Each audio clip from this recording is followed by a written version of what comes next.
جوں جوں وقت گزرتا جا رہا تھا میری پریشانی میں اضافہ ہوتا جا رہا تھا۔ میں نے جو گوپی کے سامنے جھوٹ بولا تھا وہ زیادہ دیر نہیں چل سکتا تھا۔ اگلا دن میرے لیے نئی آزمائشیں لے کر آنے والا تھا۔ پھر نہ جانے گوپی کا رویہ کیا ہوتا۔ میں سوچنے لگا کہ جتنا جلدی ممکن ہو سکے یہاں سے نکل جانا چاہیے، میرے لیے یہی بہتر تھا۔ تمہیں کیا ہو گیا ہے رنجیت؟ اچانک رادھا نے چونکتے ہوئے کہا۔ کیا تمہیں اب مجھ سے محبت نہیں رہی؟ یہ بات نہیں ہے، میں نے کہا۔ دراصل میں بہت پریشان ہوں۔ وہ مجھ سے علیحدہ ہو گئی۔ اس اندھیرے میں جہاں میں تمہاری شکل تک نہیں دیکھ سکتی، لیکن میں نے محسوس کر لیا ہے کہ تم رنجیت نہیں ہو۔ تمہیں چھوتے ہی مجھے اجنبیت کا احساس ہو گیا تھا۔ تم رنجیت نہیں ہو، تم رنجیت نہیں۔ اس کی آواز اونچی ہونے لگی۔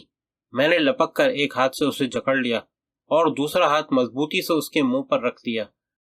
اچانک میں نے باہر سے کتے کی غراہٹ سنی۔ میں اسے گھسیٹتا ہوا دوسرے دروازے کی طرف لے گیا۔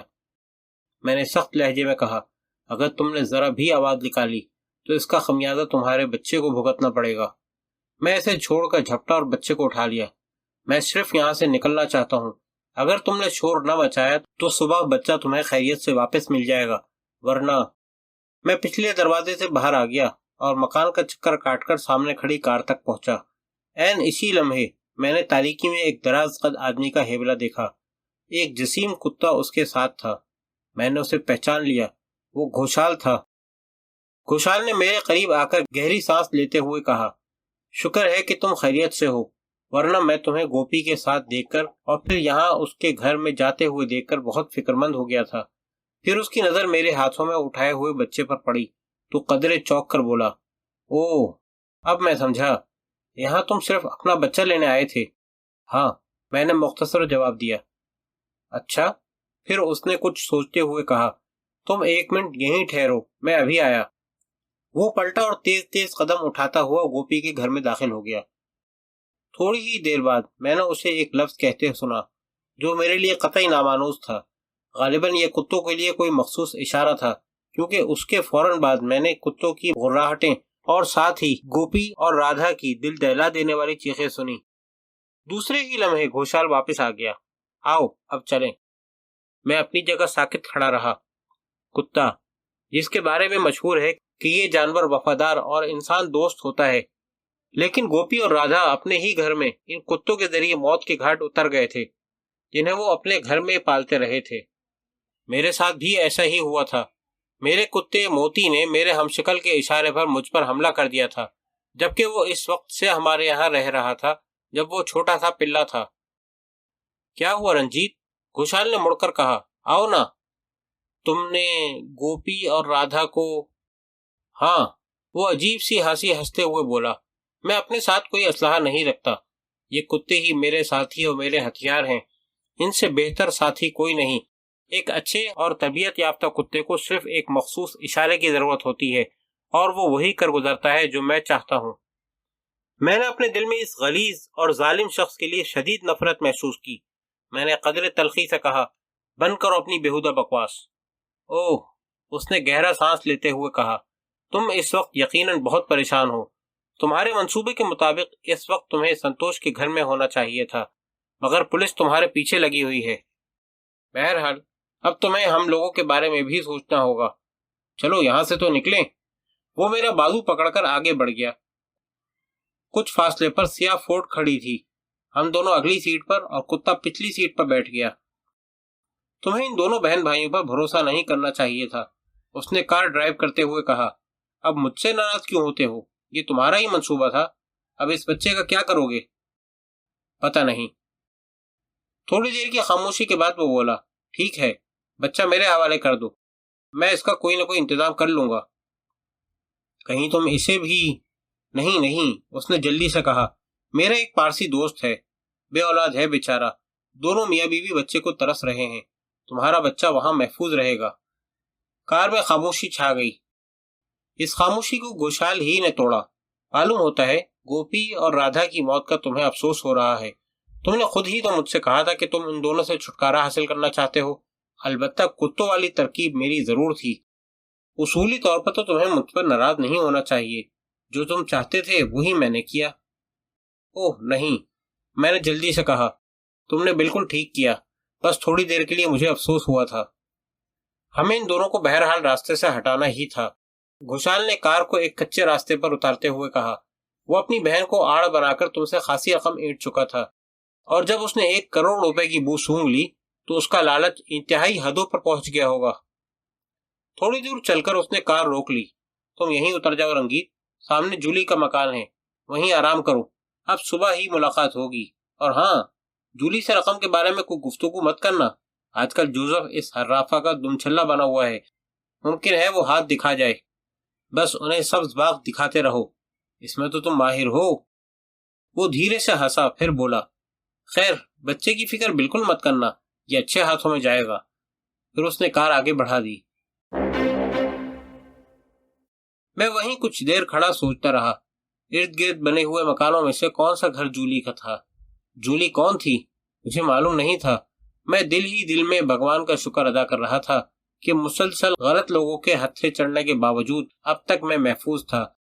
مجھے قدرت کی اس ستم ظریفی پر ہنسی بھی آ رہی تھی کہ رنجیت نامی بدماش نے میری جگہ لے لی تھی اور اپنے تمام ساتھیوں کو اندھیرے میں رکھا تھا، اور یہ لوگ جو یقیناً رنجیت کے منصوبے میں شریک تھے 1 کروڑ روپے میں سے اپنا حصہ کھڑا کرنے کی غرض سے میری مدد کر رہے تھے، میری یعنی سنتوش اگروال کی، جس نے ڈکیتی کے 1 کروڑ روپے خواب میں بھی نہیں دیکھے تھے۔ تھوڑی دیر بعد میں واپس پلٹا اور اسی کچی سڑک پر چلنے لگا جس پر چل کر گھوشال مجھے وہاں تک لایا تھا۔ پکی سڑک پر پہنچ کر میں نے اس علاقے کو پہچاننے کی کوشش کی۔ یہ جگہ کسی حد تک میری جانی پہچانی تھی۔ اس وقت میں ممبئی سے پونا جانے والی ذیلی سڑک کے کنارے پر کھڑا تھا، جو درمیان میں کئی قصبوں کو ملاتی تھی۔ خاصے فاصلے پر مجھے ممبئی کے مضافات کی روشنیاں نظر آ رہی تھیں۔ میں احتیاطاً پکی سڑک سے اتر کر اس کے متوازی کچے اور تاریک راستے پر چلنے لگا۔ میرا رخ ممبئی کے مضافات کی طرف تھا۔ 1 گھنٹہ مسلسل چلنے کے بعد میں بری طرح تھک گیا۔ میری حالت قابل رحم ہو رہی تھی۔ میں نے کہیں بیٹھ کر سستانے کی غرض سے تاریکی میں کسی مناسب جگہ کی تلاش میں نگاہیں دوڑائیں۔ میرے دائیں جانب جھاڑیوں کے سائے کسی بھوت کی طرح جھوم رہے تھے۔ مجھے سگریٹ پینے کی بھی شدید خواہش ہو رہی تھی۔ میں جھاڑیوں کی جانب چل دیا۔ اتفاق سے ایک نہایت ہی محفوظ جگہ میں نے دریافت کر لی۔ وہ ایک پیالہ نما جگہ تھی جس کے گرد جھاڑیوں نے دیوار سی کھڑی کر دی تھی۔ وسط میں مختصر سا قطع ہموار تھا۔ میں نے اطمینان کی سانس لی اور جھاڑیوں سے گزر کر زمین پر اکڑوں بیٹھ گیا اور جیب سے سگریٹ نکال کر سلگائی۔ مجھے وہ انتہائی محفوظ جگہ معلوم ہو رہی تھی۔ میں نے سوچا کہ رات یہاں گزاری جا سکتی ہے۔ میں نے چند پتھر چن کر ایک طرف پھینکے اور وہاں لیٹ گیا۔ اب مجھے باہر سے کوئی نہیں دیکھ سکتا تھا۔ وہ جو کہتے ہیں نا کہ نیند پھانسی کے تختے پر بھی آ جاتی ہے، اس بات میں کتنی صداقت تھی میں نہیں جانتا تھا۔ البتہ کھلے آسمان تلے جھاڑیوں کے جھنڈ میں مٹی کے فرش پر بغیر کسی گدے اور آرام دہ بستر کے نیند ضرور آ جاتی ہے۔ صبح سورج کی کرنوں نے تھپکیاں دے کر مجھے بیدار کیا تو میں ایک نئی مصیبت کا شکار ہو چکا تھا۔ میرے چہرے اور ہاتھ پیروں پر ورم آ چکا تھا۔ اب مجھے معلوم ہوا کہ جھاڑیوں میں پلنے والے حشرات الارض رات بھر میرے جسم پر ٹہلتے رہے تھے اور میں شدید تھکاوٹ کے باعث ان کی چہل قدمی میں بالکل مداخلت نہیں کر پایا تھا۔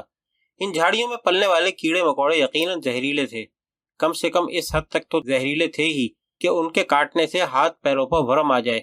میں اپنا چہرہ نہیں دیکھ سکتا تھا، لیکن ہاتھ پیروں پر نظر ڈالتے ہی مجھے اندازہ ہو گیا کہ میرا چہرہ کیسا لگ رہا ہوگا۔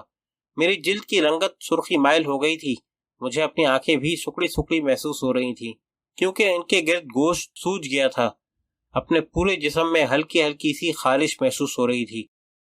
یہ پریشان کن صورتحال تھی، لیکن میں نے دل ہی دل میں یہ سوچ کر خوشی سی محسوس کی کہ اب میرا چہرہ سنتوش ملہوترا یا رنجیت اگروال سے قطعی مختلف نظر آ رہا ہوگا۔ میں نے اٹھ کر کپڑے جھاڑے اور اطمینان سے شہر کی جانب روانہ ہو گیا۔ ایک کار والے سے لفٹ لے کر ممبئی شہر میں داخل ہو گیا۔ میرے پیٹ کی طرف میری جیبیں بھی تقریباً خالی تھیں، لیکن خوش قسمتی سے اندرونی جیب میں ایک مڑا توڑا 10 کا نوٹ دریافت ہو گیا۔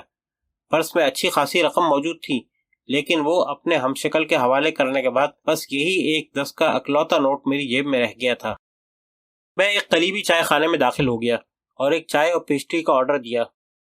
ناشتے سے فارغ ہو کر میں بیسن کی طرف بڑھ گیا۔ آئینے میں نے اپنی شکل دیکھی۔ اس وقت میں موٹاپے کا مارا ہوا کوئی آرام پسند تاجر لگ رہا تھا۔ اگر میں کوٹ اتار دیتا تو میرا چہرہ جسم کی نسبت بہت باہری لگتا۔ میں نے دل ہی دل میں فیصلہ کیا کہ مجھے اپنے دفتر جا کر اس بات کا جائزہ ضرور لینا چاہیے کہ آیا میرا ہمشکل دفتر میں آتا بھی ہے یا نہیں۔ میں اس عمارت میں داخل نہیں ہو سکتا تھا جس میں میرا دفتر تھا، البتہ سڑک کی دوسری جانب کھڑا ہو کر میں انتظار کرتا رہا۔ تھوڑی ہی دیر بعد عمارت کے سامنے میری کار آ کر رکی، جسے انیتا ڈرائیو کر رہی تھی اور میرا ہمشکل اس کے پہلو میں بیٹھا تھا۔ کار کا دروازہ کھول کر میرا ہمشکل باہر نکلا اور کچھ دیر تک انیتا سے باتیں کرتا رہا۔ وہ بالکل میرے انداز میں باتیں کر رہا تھا۔ میں نے اپنے گھر میں اس کی آواز سنی تھی، وہ میری آواز اور لہجے کی کامیاب نقل کر رہا تھا۔ یہ سب کچھ مجھے خواب سا لگ رہا تھا۔ ایک دن کے اندر اندر میری کائنات بکھر کر رہ گئی تھی۔ میں قابل رحم حالت میں سڑک کی دوسری جانب کھڑا تھا اور بیچارگی کے عالم میں اس شخص کو دیکھ رہا تھا جس نے اپنے جرائم میری جھولی میں ڈال دیے تھے اور میری محدود سی دنیا کی راحتیں مجھ سے چھین لی تھی۔ مجھے اس وقت کسی ہمدرد، کسی غمگسار کی ضرورت تھی جس سے میں مدد مانگ سکتا، جس سے میں مشورہ کر سکتا، مگر میں کس کے پاس جاتا؟ پشپا، یہ نام میرے ذہن میں بجلی کے کونتے کی طرح لپکا، لیکن دوسرے ہی لمحے اندھیرے میں ڈوب گیا۔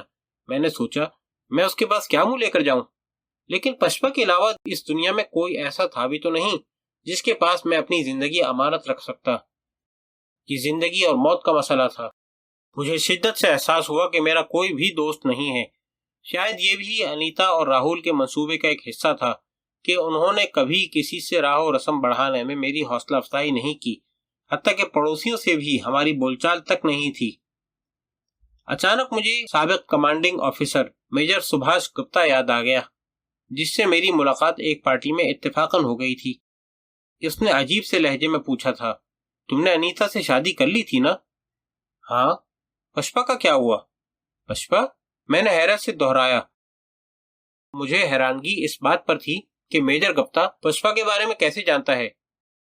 ہاں، پشپا، اس لڑکی نے ایک مرتبہ مجھے خط لکھا تھا۔ آپ کو خط لکھا تھا؟ مگر کیوں؟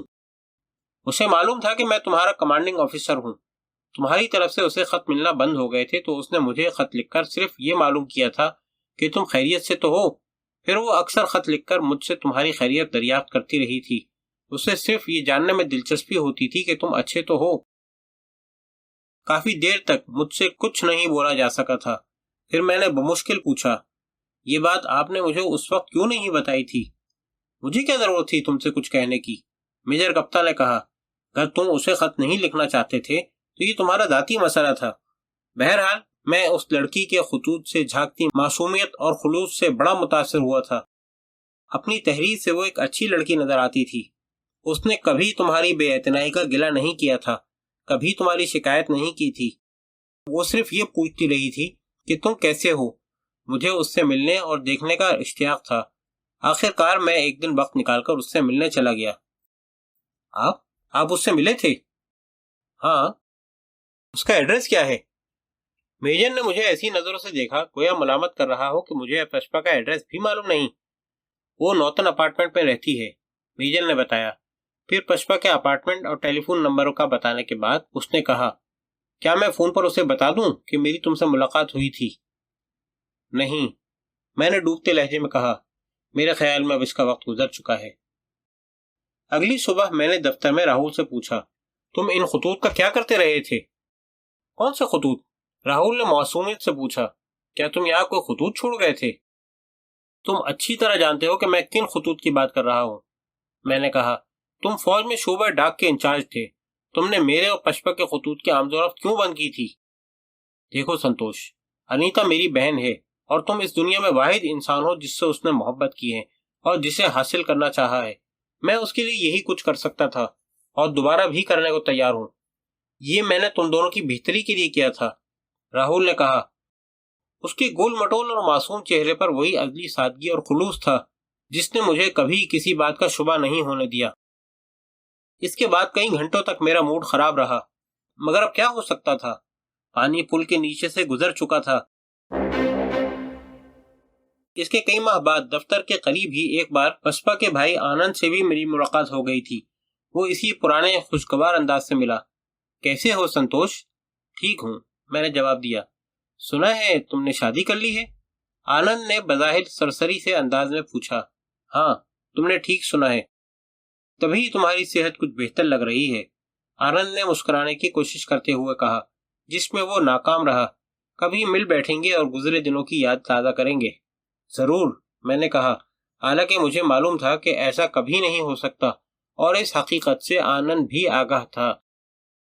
آج جب میں اپنے ہمشکل کو دفتر میں جاتا ہوا دیکھ رہا تھا تو مجھے احساس ہو رہا تھا کہ میں دنیا میں کتنا تنہا ہوں۔ میرا کوئی دوست نہیں۔ یہ بھی ان لوگوں کے منصوبے کا ایک حصہ تھا۔ جب میرا ہمشکل انیتا کو خدا حافظ کہہ کر دفتر جانے کے لیے عمارت کے صدر دروازے کی جانب بڑھا تو میں نے مشینری کے فاضل پرزہ فروخت کرنے والے سیلزمین WA کارپوریشن کے نمائندے موہن ورما کو کہیں سے نکل کر اس کی طرف بڑھتے ہوئے دیکھا۔ دونوں نے ہاتھ ملایا اور میری نظروں سے اوجھل ہو گئے۔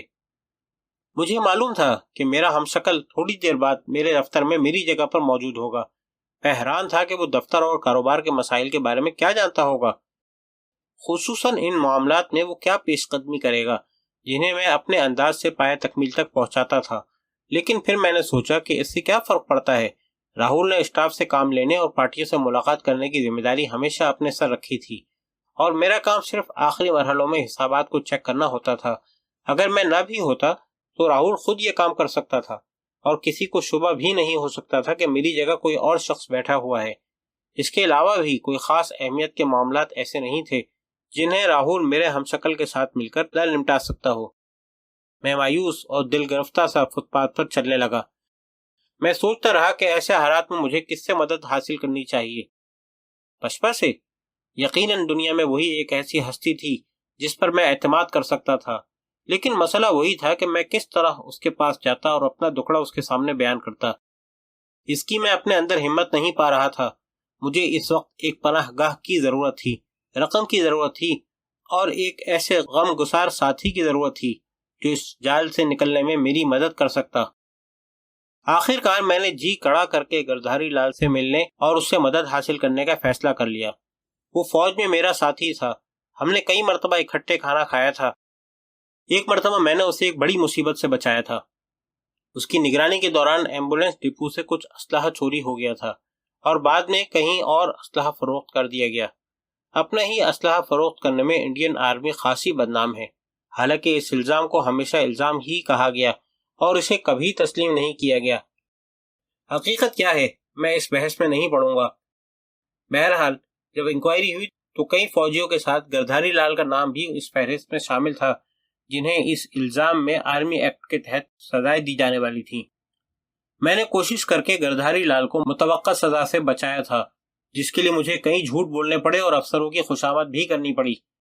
میرے اس احسان پر وہ ہمیشہ میرا ممنون رہا اور اکثر کہا کرتا تھا کہ کبھی اس کی ضرورت پڑے تو میں بلا تکلف اسے یاد کر لوں۔ بعد میں وہ بھی میری طرح فوج سے الگ ہو گیا تھا اور اس نے اپنا کاروبار شروع کر دیا تھا۔ مجھے اس کا دفتر معلوم تھا جو کہ خاصے فاصلے پر تھا۔ میری جیب میں کرائے کی رقم نہیں تھی، اس لیے میں پیدل ہی اس کے دفتر کی طرف چلتا رہا۔ اس کے دفتر پہنچ کر میں نے پوری رداد اسے سنائی۔ اس نے ہتھیلیاں ملتے ہوئے کہا، ملہوترا صاحب، مجھے آپ کا احسان یاد ہے۔ کاش میں بھی آپ کے لیے کچھ کر سکتا، لیکن ایک سنگین مسئلہ ہے۔ میں بال بچے دار آدمی ہوں، میں اس قسم کے معاملات میں ملوث نہیں ہو سکتا۔ میرا دل ڈوبنے لگا۔ میں نے مایوسی سے پوچھا، کیا تم مجھے تھوڑی سی رقم بھی ادھار نہیں دے سکتے؟ حالات درست ہوتے ہی میں تمہیں واپس کر دوں گا۔ ہاں ضرور، اس نے کوٹ کی اندرونی جیب سے بٹوا نکالتے ہوئے کہا۔ پھر اس نے 100 روپے کا ایک نوٹ میری طرف بڑھایا۔ آپ اس کی واپسی کی فکر مت کیجیے گا۔ 100 کا نوٹ میرے ہاتھ میں لرز رہا تھا۔ پہلے تو میرے دل میں آیا کہ نوٹ اس کے منہ پر مار کر واپس چلا جاؤں، لیکن میری جیب بالکل خالی تھی۔ یہ 100 کا نوٹ میرے کام آ سکتا تھا۔ میں نے اٹھتے ہوئے تلخی سے کہا، بہت شکریہ دوست، میں اس آڑے وقت میں تمہاری اس مدد کو ہمیشہ یاد رکھوں گا۔ اس کا جواب سنے بغیر میں دفتر سے نکل گیا۔ میری آنکھوں میں جلن سی ہو رہی تھی۔ وقت کی اس بے مہری پر میرا دل بھر آیا۔ میں نے آنکھیں پوچھیں اور ایک بار پھر فٹ پاتھ پر چلنے لگا۔ گردھاری لال کا دیا ہوا 100 کا نوٹ میری مٹھی میں جکڑا ہوا تھا۔ ایک دکان کا سائن بورڈ دیکھ کر میں ٹھٹکا اور دوسرے ہی لمحے دکان کے اندر تھا۔ وہاں سے میں نے ایک تاریک شیشوں والی اینک خریدی۔ سوجن کے باعث اینک بمشکل میرے چہرے پر فٹ آ سکی۔ میں نے دیوار میں لگے ہوئے آئینے میں اپنا عکس دیکھا۔ اگر میرے چہرے پر سنتوش ملہوترا نظر آنے کا 1% بھی امکان تھا تو اب وہ ختم ہو چکا تھا۔ میں نے اطمینان کی ایک گہری سانس لی اور دکان سے باہر آ گیا۔